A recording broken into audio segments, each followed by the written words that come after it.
You won't believe what Colin Cowherd had to say about the Philadelphia Eagles, and also Steelers players and Steelers fans are crying and complaining after getting smacked by the Philadelphia Eagles. That's all coming up on today's Eagles Now by Chat Sports.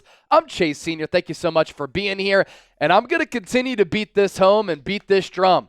We are so close to 95,000 subscribers. My goal for this year is to get that silver plaque from YouTube once we get to 100K. If you want Eagles shows every single day, year-round, the best coverage for this football team right here on YouTube, lock us in.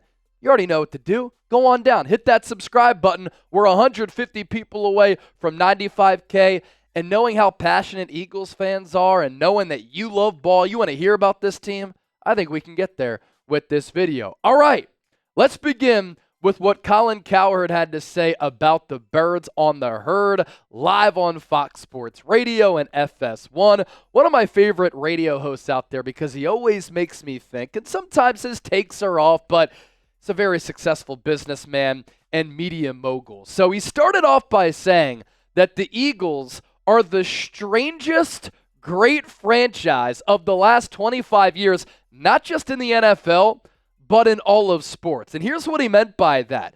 You think about how this organization has gone about its business and football operations since the turn of the century in 2000, right after they hired Andy Reid at the end of the 1990s. They've had 4 coaches over the last 25 years. That's pretty functional. There's a lot of stability there, and all but one of those coaches have made it to a Super Bowl.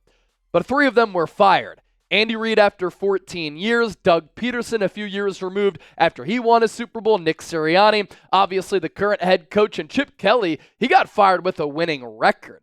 A lot of other teams are content with their coaches who just win games. And if you have a lot of success, those coaches will be there for a very long time. For instance, you think about John Harbaugh. He won a Super Bowl with the Baltimore Ravens all the way back in 2012. That was coming up on 12 years ago. He hasn't been back to a Super Bowl since. Mike Tomlin with the Pittsburgh Steelers, he hasn't won a playoff game in nearly a decade. If that was the case in Philadelphia, those coaches would be nowhere near leading the Eagles right now. So that's what Cowherd, I think, means by that. And we all know, in Philadelphia, the shelf life is short because the pressure cooker is just different in this city. And then Cowherd added, you have star players for Philadelphia complaining, a little bit of an over-exaggeration, something to say nationally to grab some people's attention. But he said star players are complaining. You have Brandon Graham going on the radio, Nick Sirianni getting into it with Jalen Carter after he got into it with fans following that Cleveland Browns victory. How funny is that? Nick Sirianni is going back and forth with fans, talking shit after an Eagles win. And Sirianni did expand on what happened with Jalen Carter. He smacked a Steeler in the helmet. That penalty could have cost Philadelphia the game. It is the head coach's job to say something to that player. And he said something to Jalen Carter when he was coming off the field. He tried to approach him once again to say, that doesn't fly. We can't do that. And then, of course, you have Big Dom there, who is in between Jalen Carter, Clint Hurt, the defensive line coach, and Nick Sirianni, who gets confronted later on. Nick Sirianni did hug it out with Jalen Carter. But a lot of these extracurricular things, they're not happening outside of Philadelphia. So Cowherd alluded to the fact that there's some drama with this team 24/7, and they have qualities of bad organizations, but all they do is win.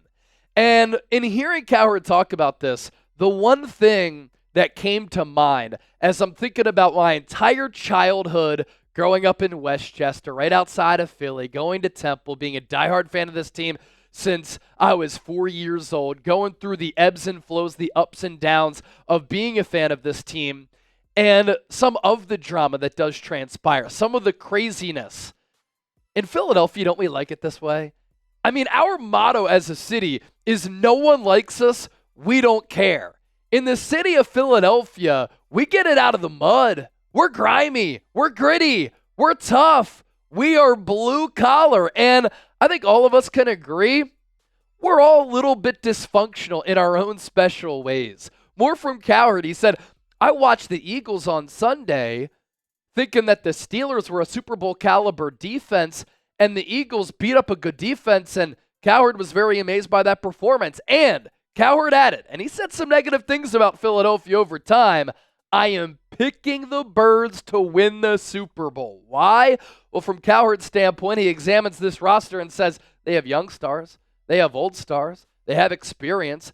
They're the only team with 3 levels of greatness right now in the NFL, which is a little bit of an exaggeration. I put the Kansas City Chiefs up there, but this is a good thing to have for your organization is stability, is a great owner who's willing to spend, who's a smart guy, who's not a meddling owner like Jerry Jones. You have a young, aggressive, very wise general manager and Howie Roseman who works his tail off.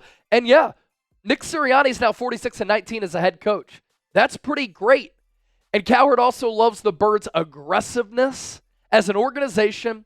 And as we know in Philadelphia, we don't apologize. And the team matches the city, and the city matches the team. And I think that's why a lot of fans have fallen in love with the 2024 version of the Eagles, especially after the ugliness at the end of the 2023 season. Cowherd added, the Eagles can win in multiple ways, and the field is open in the NFC and in the AFC. And a classic Cowherd reference. He said the Eagles are like a couple that always fights. You think that they're never going to last as a couple, but then you look around and they just celebrated their 40-year anniversary. And it's so true. And that is the Philadelphia way. It is never going to be easy because the media plays a role, the fans play a role, and there is a lot of pressure in this city. And who knows? I love Cowherd. Maybe he really likes me. Cowherd, hit me up. I'd love to talk. I'm just saying. But I've been saying this here on Philadelphia Eagles Now, and I talked about this on Monday's show, why this can be the year for the Eagles, why they can win a Super Bowl. Number one, I think they're the most complete team in football on the offensive and defensive side of the rock. They're the most talented team in football. And so when you're complete, you're multiple, and you're talented, that's a great mesh. They're a very well-coached team. Nick Sirianni, CEO, Kellen Moore, OC, Vic Fangio, DC. They dominate both lines of scrimmage. If you watch the game from the sideline, you want to see the push that the offensive line gets and the push that the defensive line gets. And the Eagles, they excel with their offensive line and their defensive line. Offensive line, defensive line, probably 2 top 5 units in the National Football League. The Eagles also have the best running game in the NFL, one of the best wide receiver duos, and on Sunday, Jalen Hurts was absolutely awesome. So if he plays like that, getting the ball out on time, in rhythm, to his playmakers, being decisive, being accurate, making good decisions, this Eagles offense becomes really difficult to stop because, again, they are so multiple. The defense, elite at all 3 levels. The NFC landscape, it is open. The Lions are suffering an insane amount of injuries to the point where I feel bad for that fan base. They have the best team in the history of the organization, and they're falling apart at the seams. Now, other teams in the NFC I worry about, just going down the order, Detroit's offense is scary. The Tampa Bay Buccaneers, they've matched up well against Jalen Hurts and Nick Sirianni. The Green Bay Packers are a threat. The Los Angeles Rams are a threat. The Minnesota Vikings are legit. Their defensive fronts and what Brian Flores does, he's so multiple, and Kevin O'Connell's a hell of a coach. So the NFC landscape is open, but it is going to be a competitive playoff run. But I do think that when you watch this team play right now, how they wear teams down, the swagger, the confidence, the coaching, the talent, how diverse they are the best team in the NFC, and they should represent the NFC in the Super Bowl in New Orleans in February. And if that happens, I'll be there on Super Bowl Radio Row. I know it's still early, but I want to hear from you. This is today's poll question, and it's today's pinned comment. Your level of confidence in the Eagles winning it all. Scale it 1 to 100. 1, not confident at all. 100, very confident. Let me know down in the comment section. So we talked about what Colin Cowherd had to say about the Eagles, picking them to win the Super Bowl. It's not like the Skip Bayless curse, all right? So relax. Coming up next, Steelers players and fans complaining and crying after they got thumped by the Birds. That's coming up just around the corner. But first, let's tell you about our friends at Game Time. Holiday season is coming up. If you haven't done any Christmas shopping, download the Game Time app, create an account, Use the code ChatSports, and when you do that, you get $20 off. Terms apply. First purchase only. That's code CHATSPORTS. This is why we're elated that Game Time is a partner here at ChatSports and on Eagles Now. Best seats at the lowest price guaranteed. Prices drop as the event gets closer. You have flash deals and zone deals. Thanks to Game Time Picks, it filters out all of the fluff for you having to go through thousands of tickets. Instead, you get the best vantage point at the best price point. And if you haven't done that holiday shopping, it's very easy to get some tickets to an Eagles game ASAP. For instance, Eagles look to win the NFC East on Sunday against Washington. Plenty of tickets available and some remaining Eagles home games as well. Cowboys, Giants at the link. So make sure you download that Game Time app. Use that code ChatSports because you get to save today by using that code ChatSports. The perfect gift for this holiday season. What time is it? Game time. Take the guesswork out of buying tickets with the sponsor of today's show. So Steelers defensive backs complaining about A.J. Brown and Devontae Smith being able to gain separation against that Steelers defense on Sunday.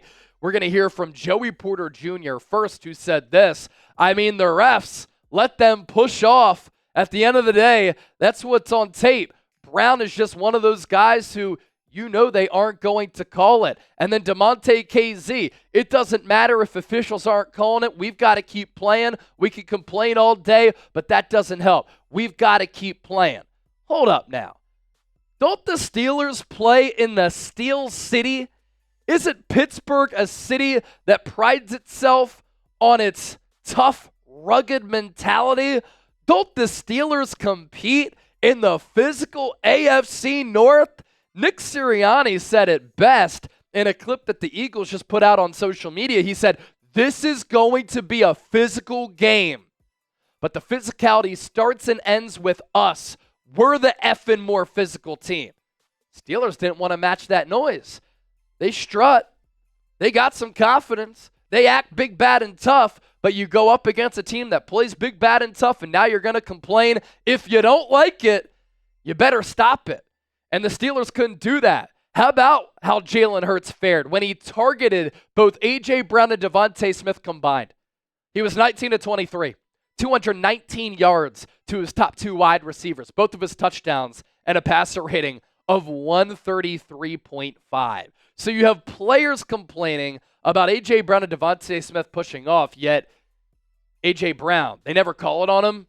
He's on pace for yet another 1,000-yard season. He's a top 5 wide receiver in the NFL, and he's different than some of the other wideouts because he's so physical, and Devontae Smith is so slippery. And then you have this. I put up a YouTube short. We do long-form content here on the video portion on YouTube, and then on our shorts page, 1-minute videos where I just pass along more analysis. And I did a deep dive on how Lane Johnson shut down TJ Watt. So many Steelers fans in the comments section and my mentions saying, what are you talking about? TJ Watt dominated Lane Johnson.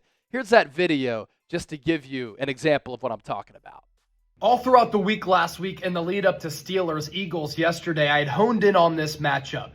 Lane Johnson against TJ Watt. Lane Johnson is the best right tackle in football, and TJ Watt is arguably the best edge rusher in the game, and they're two of the highest graded players according to Pro Football Focus, and TJ Watt primarily always lines up on the left side of that line of scrimmage. And yesterday, if you weren't watching the football, you had to watch Watt against Johnson, and it resulted in a really good battle back and forth all throughout the day.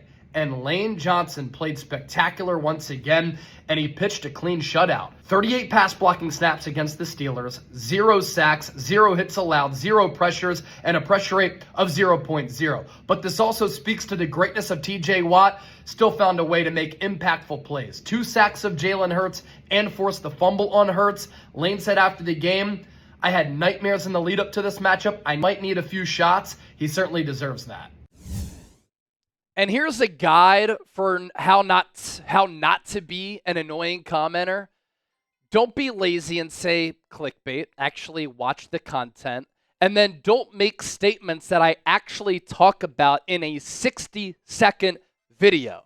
Steeler fans will say, Chase, you're not giving TJ Watt any credit. I literally said in the video, it speaks to the greatness of TJ Watt. He had 2 sacks and a forced fumble, but Lane Johnson was not docked for those plays. The one sack that TJ Watt had, Greg Calcaterra chipped him, and so Watt was able to get around Lane Johnson, and they credited Jalen Hurts with taking that sack. Sometimes Hurts holds onto the ball a little bit too long. The other one was when Hurts climbed the pocket, and I thought he got back to the line of scrimmage, but Pro Football Focus and other statistical databases said that Hurts did not get back to the line of scrimmage. If he did, it wouldn't have been a sack. TJ Watt brought him down right at the line of scrimmage. That was the other sack.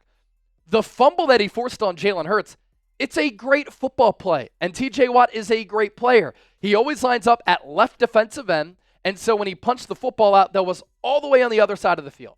And Jalen Hurts was trying to buy time, navigate, to try to pick up that first down with his feet, with his legs.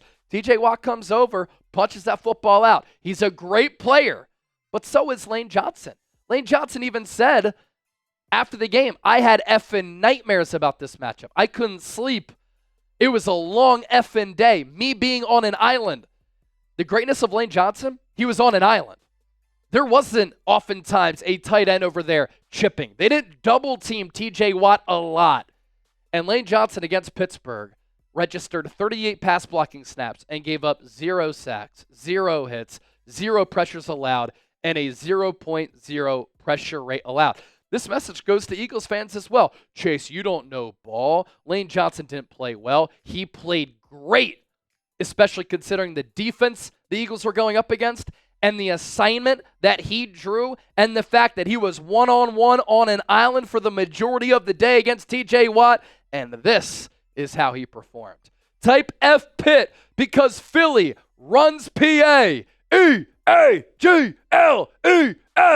Eagles. We out.